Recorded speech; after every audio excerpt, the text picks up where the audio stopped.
Lucas 14. Pinagaling ni Jesus ang lalaking may manas.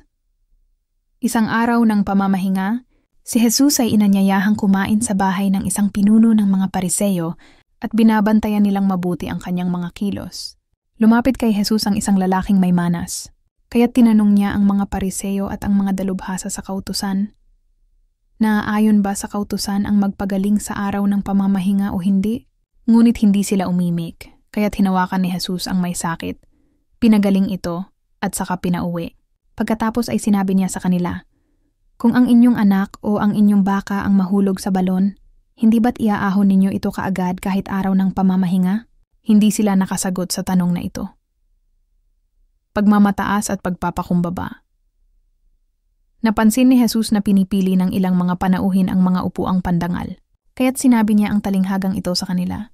Kapag inanyayahan ka sa isang kasalan, huwag kang uupo agad sa upuang pandangal. Baka may inanyayahang mas kilala kaysa sayo. Baka lapitan ka ng nag-anyaya sa inyong dalawa at sabihin sa iyo, "Maaari bang ibigay mo ang upuang iyan sa taong ito?"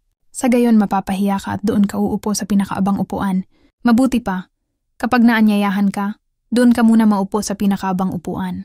Kapag lumapit sa iyo ang nag-anyaya at kanyang sinabi, "Kaibigan, dito ka sa kabisera," mapaparangalan ka sa harap ng lahat ng mga panauhin, sapagkat ang nagmamataas ay ibababa at ang nagpapakumbaba ay itataas. Sinabi naman ni Jesus sa nag-anyaya sa kanya, "Kapag naghahanda ka ng isang salu-salo, huwag ang iyong mga kaibigan, mga kapatid, mga kamag-anak o mayayamang kapitbahay ang aanyayahan mo, dahil aanyayahan ka rin nila at sa gayon ay susuklian ang iyong ginawa.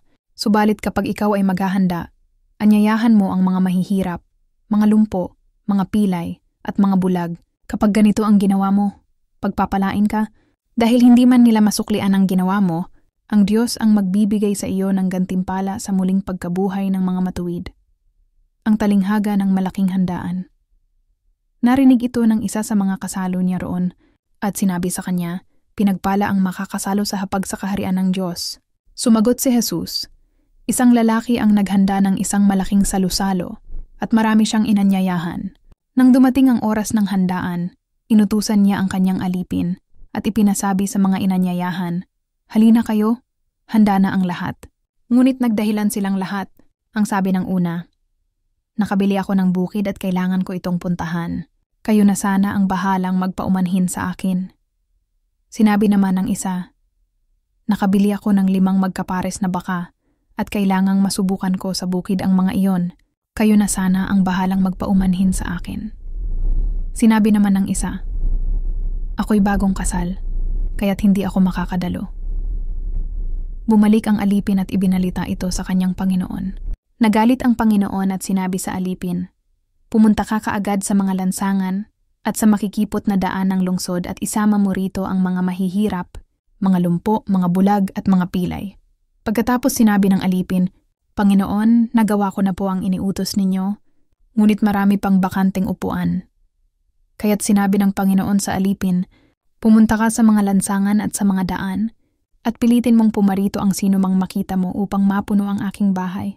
Sinasabi ko sa inyo, isa man sa mga unang inanyayahan ay hindi makakatikim ng aking handa, ang pagiging alagad.' Sumama kay Jesus ang napakaraming tao. Humarap siya sa kanila at kanyang sinabi, 'Hindi maaaring maging alagad ko ang sino mang umiibig sa kanyang ama at ina, asawa at mga anak, mga kapatid, at maging sa sarili niyang buhay ng higit sa akin. Ang hindi magpasa ng sarili niyang krus at sumunod sa akin ay hindi maaaring maging alagad ko. Kung ang isa sa inyo'y nagbabalak na magtayo ng tore, hindi ba siya uupo muna upang magplano at kwentahin kung magkano ang magagastos niya, upang matiyak kung may sapat siyang pera para maipatapos ang kanyang ipapatayo? Baka matapos mailagay ang mga pundasyon ay hindi naman mayari ang tore. Siya ay kukutyain lamang ng lahat ng makakakita niyon. Sasabihin nila, 'Ang taong ito'y nagsimulang magtayo, ngunit hindi naman na ipatapos.'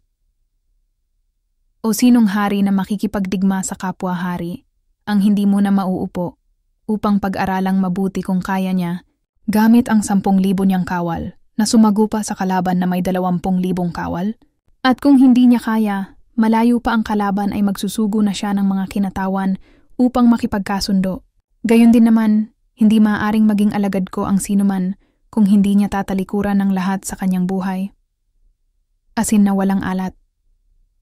Mabuti ang asin, ngunit kung ang asin ay mawalan na ng alat, paano pa ito mapapaalat muli? Wala itong kabutihang maibibigay sa lupa o kahit sa tambakan man ng dumi, kaya't ito'y itinatapon na lamang. Makinig ang may pandinig.